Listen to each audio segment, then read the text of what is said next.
हाँ नमस्कार दोस्तों, कैसे हैं आप सभी। आशा करता हूँ सभी मस्त और सकुशल होंगे। तो लीजिए, आज हम अध्ययन करेंगे अलंकारों का। अलंकारों में हमने पढ़ लिया था यमक अलंकार एवं अनुप्रास अलंकार। आज हम शब्दालंकार में आगे अध्ययन करेंगे श्लेष अलंकार का। तो मित्रों, आज का हमारा प्रकरण होगा श्लेष अलंकार और इसके बाद उपमा और रूपक अलंकार।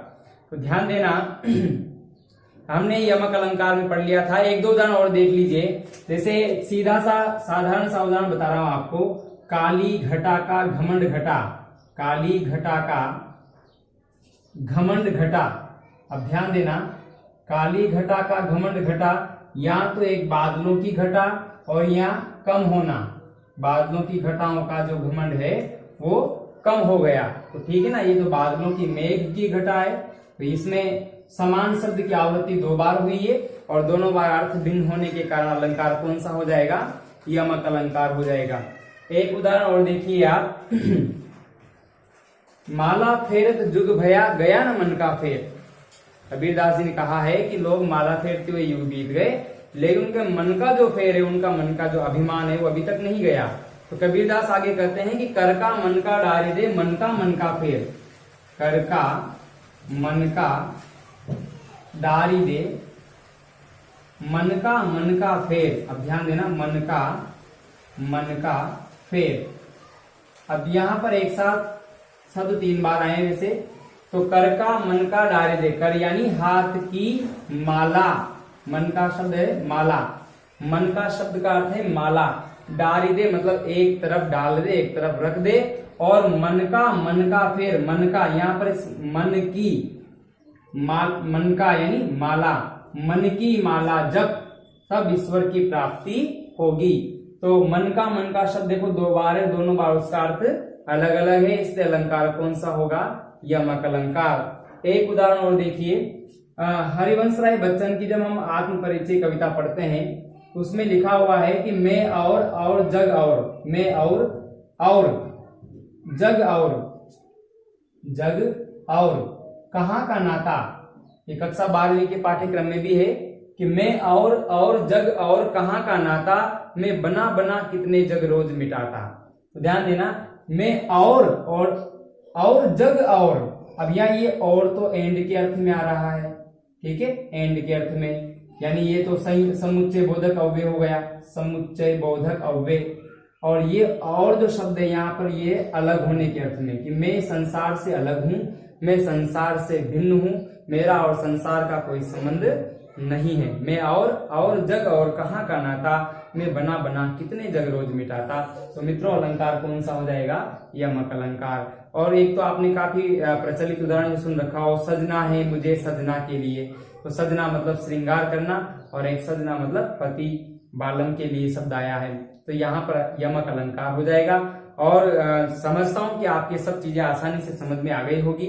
आगे हम देखते कि आयो सखी सावन, आयो सखी सावन, विरह सर सावन, विरह सर सावन। एक विरह व्यथित नायिका अपनी मन की व्यथा को अभिव्यक्त कर रही है, और कैसे कर रही है? अपनी सखी से कि आयो सखी सावन, विरह सर सावन, लाग्यो बर सावन, सलिल चहु औरते, सलिल चहु औरते। आयो सखी सावन, विरह सर सावन, लाग्यो बर सावन, सलिल चहु औरते। एक सखी अपनी सखी से कह रही है, सखी सावन आ गया है, लेकिन ये मेरे विरह को बढ़ाने के लिए आया है। ये चारों ओर से जो सलिल यानी जल बरसाने यानी बरसाने लगा है। ये जो जल बरसा रहा है सावन, ये वर्षा ऋतु जो हो रही है, वर्षा ऋतु जो आ गई है, इस वर्षा ऋतु में मेरी विरह व्यथा और अधिक बढ़ गई है। ध्यान देना, ये सावन और इसमें सर सावन, ये सावन दो बार आया है। एक सावन का अर्थ तो श्रावण मास है, और यहाँ पर सर सावन का अर्थ यहाँ बढ़ाने से है, विरह वेदना को बढ़ाने के लिए आया है। तो इन सभी पंक्तियों में यमक अलंकार है, और मैंने काफी उदाहरण आपको यमक अलंकार के बता दिए हैं। अगले अलंकार के रूप में हम पढ़ेंगे श्लेष अलंकार। श्लेष अलंकार। सबसे पहले श्लेष का शाब्दिक अर्थ जानिए। श्लेष का शाब्दिक अर्थ होता है चिपकना। अब क्या चिपकना और किसके चिपकना, तो ध्यान देना, शब्द के अर्थ चिपकना। समझना आराम से कि श्लेष का शाब्दिक अर्थ होता है चिपकना, शब्द के अर्थ चिपकना। अब इसकी परिभाषा पर आते हैं। किसी काव्य पंक्ति में कोई शब्द एक बार प्रयुक्त हो और उसके विभिन्न संदर्भों में या विभिन्न पक्षों में भिन्न भिन्न अर्थ निकलते हों तो वहां पर श्लेष अलंकार होता है। तो ध्यान देना मित्रों, ऐसी काव्य पंक्तियों में कौन से शब्द प्रयुक्त होंगे, शब्द कौन से प्रयुक्त होंगे, अनेकार्थक शब्द प्रयुक्त होंगे। तो यमक अलंकार में और एक श्लेष अलंकार में अनेकार्थक शब्दों का प्रयोग किया जाता है, यानी एक शब्द के जब अनेक अर्थ निकलते हों तो वहां पर जो है, जैसे मान लीजिए जीवन शब्द है। अब जीवन शब्द के दो अर्थ निकलते हैं। एक जीवन का अर्थ तो होता है हमारा जीवन काल और एक जीवन का अर्थ होता है पानी। अब किसी पंक्ति में अगर ये जीवन शब्द दो अर्थ देता है, यानी एक शब्द के दो अर्थ चिपके हुए हैं, तो वहां पर श्लेष अलंकार होगा।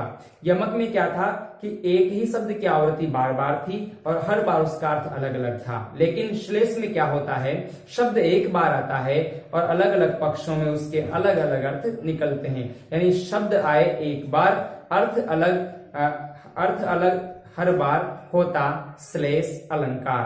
तो ध्यान देना, एक पंक्ति मैंने लिखी, नव जीवन दो घनश्याम हमें, नव जीवन दो घनश्याम हमें। अब ध्यान देना, अगर हम देखें इस पंक्ति का अर्थ, एक पक्ष में तो इसका अर्थ निकल रहा है कि ईश्वर से प्रार्थना हो रही श्री कृष्ण से कि हे श्री कृष्ण, अब हमें कष्टों से मुक्ति देकर एक नया जीवन प्रदान करो। और दूसरे अर्थ में देखें तो घनश्याम बादलों को भी कहा जाता है और जीवन का अर्थ जल भी होता है कि हे बादलों, अब जो है जल की वर्षा कर दो और हमें एक नया जीवन प्रदान करो या जल हमें प्रदान करो। तो ध्यान देना, अब जीवन शब्द एक बार आया है, अब इसके दो अर्थ चिपके हुए हैं। एक जीवन का अर्थ तो है यहाँ पर जल और एक जीवन का अर्थ है यहाँ पर जीवन काल। ठीक है, जीवन काल। और घनश्याम शब्द के भी दो अर्थ हैं। एक शब्द तो है यहाँ पर आया है कृष्ण के लिए और एक घनश्याम शब्द आया यहाँ पर मेघ यानी बादलों के लिए। अब ध्यान देना, बादलों से तो क्या मांगा जा रहा है, जल, और कृष्ण से क्या मांगा जा रहा है, नया जीवन। तो मित्रों, पंक्ति में शब्द तो एक ही बार है लेकिन अलग अलग पक्ष में अर्थ निकालने पर अलग अलग अर्थ दे रहे हैं। तो ऐसी पंक्तियों में कौन सा अलंकार होता है, श्लेष अलंकार होता है। चलो एक उदाहरण और देखते हैं हम श्लेष अलंकार का।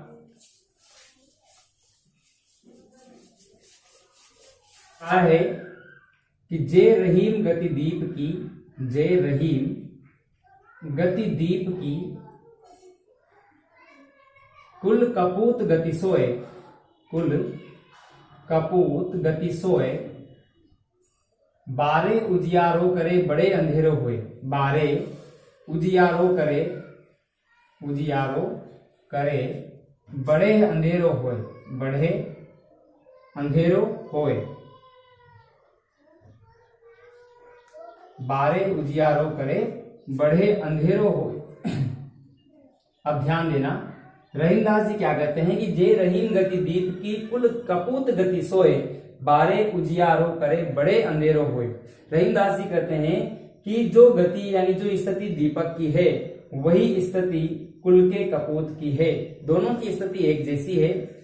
दीपक को जलाने पर, अब यहाँ बारे, बारे मतलब जलाना, हम हाड़ों भी बोलते हैं बाड़ना, बाड़ना मतलब जलाना, तो जलाने पर, बारे उजियारो करे, उजियारो मतलब प्रकाश, और बड़े अंधेरो होए, बड़े मतलब बुझना।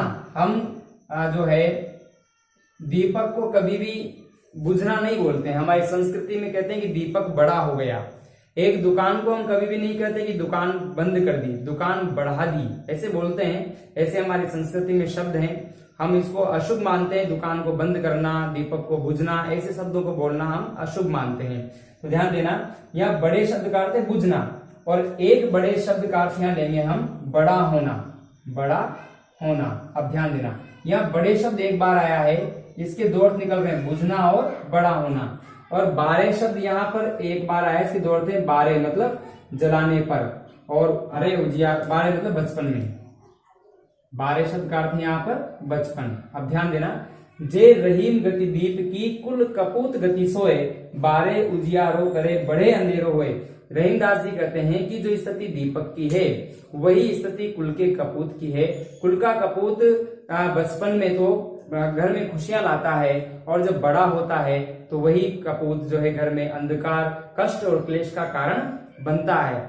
जिस प्रकार से दीपक को जलाने पर उजाला करता है और उसको बुझने पर वो अंधेरा फैला देता है, वही स्थिति एक कपूत की होती है। तो ध्यान देना, बारे शब्द के दो अर्थ चिपके हुए हैं, जलाना और बचपन, और बड़े शब्द के भी दो अर्थ हैं, बड़ा होना और बुझना। इसलिए अलंकार कौन सा हो जाएगा? श्लेष अलंकार हो जाएगा। अब ध्यान देना, एक पंक्ति और लिख रहा हूं मैं आपके सामने। हलधर के प्रिय हैं सदा केशव और किसान। हलधर के प्रिय हैं सदा, हलधर के प्रिय हैं सदा केशव और किसान, है सदा केशव और किसान। तो ध्यान देना, किस किस को कौन प्रिय है? हलधर शब्द यहां पर एक बार आया है। हलधर शब्द के दो अर्थ निकलते हैं, एक तो बलराम, एक अर्थ तो निकलता है बलराम और एक अर्थ निकलता है बेल। बेलों को किसान प्रिय है और बलराम को केशव प्रिय है। तो ध्यान देना, हलधर के प्रिय है सदा केशव और किसान।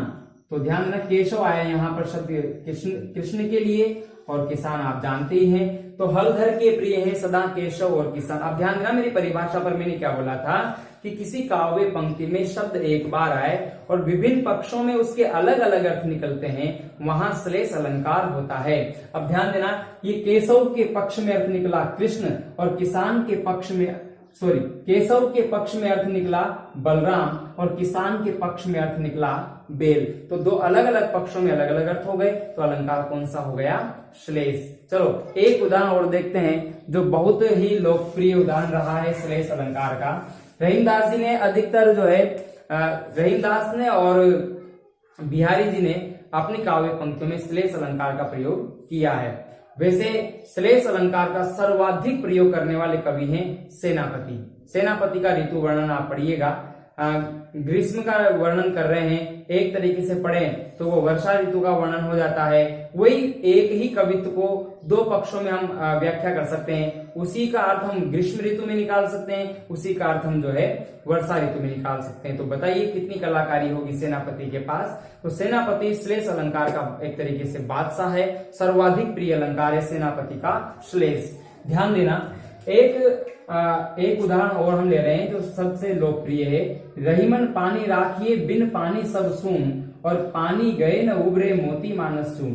पानी गए न उबरे मोती मानस चून, मोती मानस और चून। रहीमन पानी राखिए बिन पानी सब सून, और पानी गए न उबरे मोती मानस सून। यहाँ पर वो शब्द है पानी, जिसके अलग अलग अर्थ हैं। रहीमदास जी कहते हैं कि पानी अगर नहीं है तो पानी बिना सब बेकार है। कौन कौन बेकार है? एक तो मोती का कोई अर्थ नहीं है पानी बिना, मनुष्य का कोई अर्थ नहीं है पानी बिना, और चून का भी अर्थ पानी बिना कोई अस्तित्व नहीं है। अब क्या क्यों नहीं है? मोती के पक्ष में पानी शब्द का अर्थ निकलता है चमक। ध्यान देना, हमने कई बार और मानस शब्द का अर्थ है यहाँ पर मनुष्य, और मनुष्य के पास क्या होनी चाहिए? इज्जत और प्रतिष्ठा होनी चाहिए। और चून के हम दो अर्थ ले सकते हैं, एक तो आटा और एक चूना। जब तक आटे को जल में नहीं भिगोएंगे तब तक रोटियां सिककर तैयार नहीं होगी, और जब तक चूने को जल में नहीं गलाएंगे तब तक दीवारों पर चढ़कर सफेदी नहीं देगा। तो एक पानी का अर्थ तो जल निकलता ही है, वो तो चून यहाँ पर शब्द रख दिया, पर एक अर्थ तो जल सभी जानते हैं। आपने सुना होगा कि पानी पानी होना एक मुहावरा है, मतलब बेइज्जत हो जाना, शर्मसार हो जाना। तो मनुष्य के पास होती है इज्जत। अगर जिस मनुष्य के पास इज्जत नहीं है तो उसका मनुष्य जीवन बेकार है, व्यर्थ है। और मोती में यदि चमक नहीं है तो मोती का कोई मूल्य नहीं है। इस प्रकार से यहाँ पानी शब्द के तीन अर्थ निकलते हैं, और एक ही शब्द के तीन अर्थ निकलने के कारण कौन सा अलंकार हो गया? श्लेष अलंकार। भले मित्रों में एक अलंकार पढ़े, लेकिन अलंकार हमारे अच्छे तरीके से समझ में आने चाहिए। तो ये ऐसा टॉपिक, एक अलंकार यदि हमने पढ़ा ढंग से, उसको यदि हमने समझ लिया तो फिर उससे हमारा प्रश्न गलत नहीं होगा।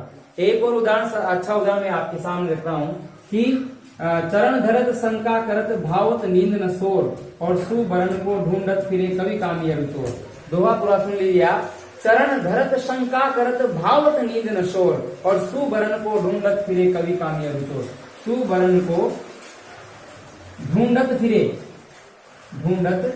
फिरे कवि कामी अरुचोर, कवि कामी अरुचोर। अब ध्यान देना, चरण धरत शंका करत भावत नींद न शोर, सुवर्ण को ढूंढत फिरे कवि कामी अरुचोर। वो शब्द यहाँ पर सुवर्ण, और सुवर्ण शब्द के 3 अर्थ निकल गए। कवि क्या ढूंढता है? सुवर्ण। अब ध्यान देना, सुवर्ण मतलब अच्छा वर्ण ताकि इसकी कविता सुंदर बने। और कामी, कामिनी स्त्री के लिए शब्द आया यहाँ पर, वो ढूंढती है सुवर यानी अच्छा पति। सुवर मत समझ लेना, सुवर अच्छा पति। और चोर क्या ढूंढता है? हमेशा स्वर्ण। इन तीनों को ही, कवि को, कामी को और चोर को क्या क्या पसंद नहीं आता? एक तो नींद नहीं भाती है, और जो है शोर पसंद नहीं आता, शोर भी पसंद नहीं आता है। भावत नींद न शोर, और सुवर्ण को ढूंढत फिरे, हमेशा किसकी तलाश में रहते हैं? सुवर्ण की तलाश में। कवि किसकी तलाश में? सुवर्ण की तलाश में। कामी सुवर की तलाश में, और चोर स्वर्ण की तलाश में हमेशा रहते हैं, और इन्हीं को पाने के लिए वो बेचैन रहते हैं। तो ये बहुत अच्छा उदाहरण है श्लेष अलंकार का, सुवर्ण को ढूंढत फिरे कवि कामी अरुचोर। एक और बहुत अच्छा उदाहरण मैं आपके बीच रख रहा हूँ, बहुत ही सीधा सा उदाहरण रख रहा हूँ। वो ये है कि बलिहारी नृपकूप की गुण बिन बूंद न देई। बलिहारी नृपकूप की गुण बिन बूंद न देई। गुण बिन बूंद न देई। बलिहारी नृपकूप की गुण बिन बूंद न देई। कवि ने यहाँ पर कहा है कि नृप और कुआ, राजा और कुआ की एक विशेषता है कि ये बिना गुणों के एक बूंद भी नहीं देते हैं। अब गुण शब्द के, राजा के पक्ष में तो गुण का अर्थ गुण ही है। राजा गुणवान व्यक्ति को ही धन दिया करता था, गुणवान व्यक्तियों को ही अपने दरबार में शरण दिया करता था, उनको दरबारी कवि बनाता था या अपने रत्नों में शामिल करता था। तो राजा गुणों की पहचान करके उसको धन और जो है संपदा देता था। और कूप के अर्थ पक्ष में रस्सी है। जिस प्रकार से रस्सी के बिना कुएं से एक भी बूंद बाहर नहीं आती है, उस प्रकार से गुणों के बिना राजा भी 1 टका किसी को नहीं देता था। उस समय की बात है। तो राजा के पक्ष में तो अर्थ निकला गुण, और कुएं के पक्ष में अर्थ निकला रस्सी। तो ये गुण शब्द के 2 अर्थ निकले, इससे अलंकार कौन सा हो जाएगा? श्लेष। और मैं समझता हूँ कि आपको श्लेष अलंकार अच्छे तरीके से समझ में आ गया होगा। अगली वीडियो में हम उपमा, रूपक और उत्प्रेक्षा अलंकारों की बात करेंगे। आज के लिए इतना ही। धन्यवाद।